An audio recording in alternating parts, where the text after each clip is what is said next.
मेरा अपील सिर्फ इतना ही है कि पुरी के सारे लोग जो एलिजिबल है वोटिंग के लिए वो बाहर निकले और वोटिंग करें और इस महापर्व में भाग लें। मैं तो भारतीय जनता पार्टी को बहुत बहुत धन्यवाद दूंगा कि जिस प्रकार से भारतीय जनता पार्टी ने मुझे बहुत समर्थन दिया है। पार्टी तो माँ होती है और खास करके प्रधानमंत्री नरेंद्र मोदी जी पुरी आए और उन्होंने जिस प्रकार से रोड शो किया और हम सबको आशीर्वाद देकर गए हैं। हम सब जो यहाँ के जो निवासी हैं उनका आशीर्वाद लेकर गए हैं। यह अपने आप में एक बहुत बड़ा संदेश है पुरी के माटी के लिए और सभी जानते हैं कि इस बार भारतीय जनता पार्टी की ही जीत होगी।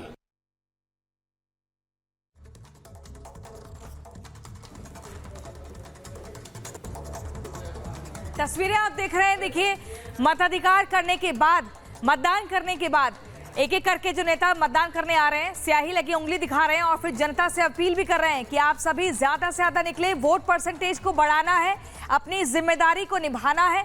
आज लोकतंत्र का पर्व है, इसे खुशी से मनाइए। लेकिन इसी बीच हरियाणा के मुख्यमंत्री नायब सिंह सैनी ने क्या कुछ कहा है वो आपको सुनवाते हैं। पर्व है और हम सब ने इस लोकतंत्र की मजबूती के लिए इस लोकतंत्र के महापर्व में हिस्सा लेना चाहिए।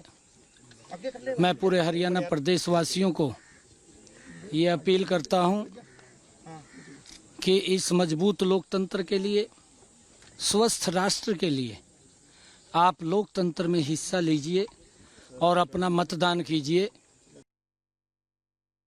वोटर मजबूत भारत के लिए वोट दे रहा है, सुदृढ़ नेतृत्व के लिए दे रहा है, विकसित भारत के लिए दे रहा है और एक अच्छे हिंदुस्तान जो माननीय प्रधानमंत्री जी के नेतृत्व में बन रहा है उसके लिए वोट दे रहा है। गर्मी का दिन है लेकिन आप देखिए अभी 7:15 बजे हैं और लाइन लगी हुई है यहाँ। वोटर्स बाहर आ रहा है। वोटर्स को मालूम है कि मतदान इस लोकतंत्र के पर्व में बहुत आवश्यक है। एक एक मत जरूरी है। हमने भी लगातार अपील की है और आपके माध्यम से भी मैं अपील करता हूँ, दिल्ली का हर नागरिक आज घर से निकले और विकसित भारत के लिए वोट करे।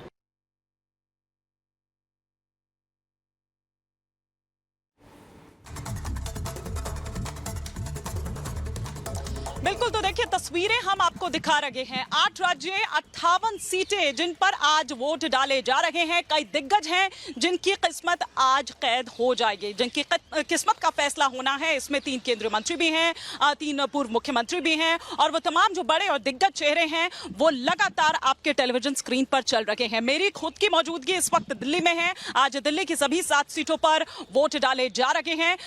मेरे तमाम सहयोगी भी इस वक्त अलग अलग जगहों से मेरे साथ बने हुए हैं। मेरे साथ गायत्री शर्मा जुड़ी हुई है मयूर बिहार से, साथ ही साथ सुमित मेरे साथ जुड़े हुए हैं। एक बार सुमित, जिस पोलिंग स्टेशन पर हैं, जिस पोलिंग बूथ पर हैं, वहां किस तरह की पोलिंग चल रही है? क्या लोग बढ़ चढ़कर हिस्सा ले रहे हैं? उस तरह का उत्साह वहां पर नजर आ रहा है? और क्या वो आधार है, क्या वो मुद्दे हैं जिनको लेकर वोट देने के लिए पहुंच रहे हैं? सीधे रुख करती हूं सुमित का। सुमित। हिमानी, इस वक्त मैं जौनपुर में हूं और जिस तरीके से आपने जिक्र किया, जौनपुर सीट पूर्वांचल की अगर हम राजनीति की बात करते हैं तो सबसे ज्यादा अहम सीटों में से एक है और ये और भी ज्यादा हॉट इसलिए हो गई है इस बार धनंजय सिंह को लेकर। उनकी पत्नी श्रीकला क्योंकि चुनावी मैदान में थी और उसके बाद जैसे उन्होंने बीजेपी को अपने समर्थन की यहां पर बात की। इस पूरी राजनीतिक जो समीकरण है उसके बारे में बात करूं उससे पहले मैं आपकी यहां पर पोलिंग बूथ की तस्वीर दिखाना चाहता हूं। पोलिंग बूथ पर इक्का दुक्का लोग, अभी जिस तरीके से वोटिंग की शुरुआत हुई है वो यहां पर पहुंचे हैं। बहुत ज्यादा रुझान जो है वो लोगों के बीच नजर नहीं आ रहा है और जिन लोगों से, जो स्थानीय लोग हैं जिनसे हमारी बात हुई, क्योंकि ये धनंजय सिंह का पैतृक गांव है और जौनपुर में वो उनका निवास है और उसके बाद वो यहां पर कुछ ही देर के बाद वोट करने के लिए पहुंचेंगे अपनी पत्नी श्रीकला के साथ। और जैसा अभी हाल ही में जौनपुर के अंदर पूरी सियासत ने किस तरीके से करवट बदली है जौनपुर की धनंजय सिंह की तरफ से, क्योंकि उनकी पत्नी श्रीकला का टिकट जो है बसपा की तरफ से काट दिया गया। पहले वो चुनावी मैदान में वहां से ताल ठोक रही थी, फिर धनंजय सिंह का समर्थन कर देना बीजेपी के लिए कृपाशंकर सिंह, क्योंकि यहां से चुनावी मैदान में पूर्व गृह राज्य मंत्री भी रह चुके हैं। ये जो सियासी समीकरण यहां पर बदले हैं उससे कितना, उसके लिए कहा गया कि बीजेपी को पूरी तरीके से वॉकओवर इस क्षेत्र में जो है यहां पर मिला है और समाजवादी पार्टी के लिए बड़े झटके के तौर पर इसे देखा गया। लेकिन इसमें बड़ा पेच ये है, सबसे बड़ा पेच ये है कि आखिर क्या ये जो वोट बैंक है जो धनंजय सिंह कैरी के जो है वो करते हैं, क्या उसका बेनिफिट बीजेपी को उसमें सीधे तौर पर नजर आएगा? और अगर कहा जाता है कि जो जौनपुर की जो सियासत है वो जातीय समीकरणों के ऊपर बहुत ज्यादा जो है उसका असर रहता है, उसी के इर्द गिर्द घूमती हुई नजर आती है, चाहे बिल्कुल सुमित, लेकिन जैसा कि मैंने पहले भी कहा कि देखिए मछली शहर जौनपुर जहां पर आप इस वक्त हैं वो इतना आसान भी मुकाबला नहीं है बीजेपी के लिए। उसके बावजूद ये धनंजय सिंह नाम जरूर हो, लेकिन उसके बावजूद ये सीट फंसी हुई नजर आ रही है। एक बार जरा मैं गायत्री का रुख करती हूं। गायत्री जिस जगह पर हैं वहां पर किस तरह से, क्योंकि देखिए गायत्री, वोटिंग से ठीक पहले आतिशी सिंह जिस तरह से ट्वीट करती हैं और जिस तरह से उससे पहले हमने आरोप प्रत्यारोप का दौर देखा,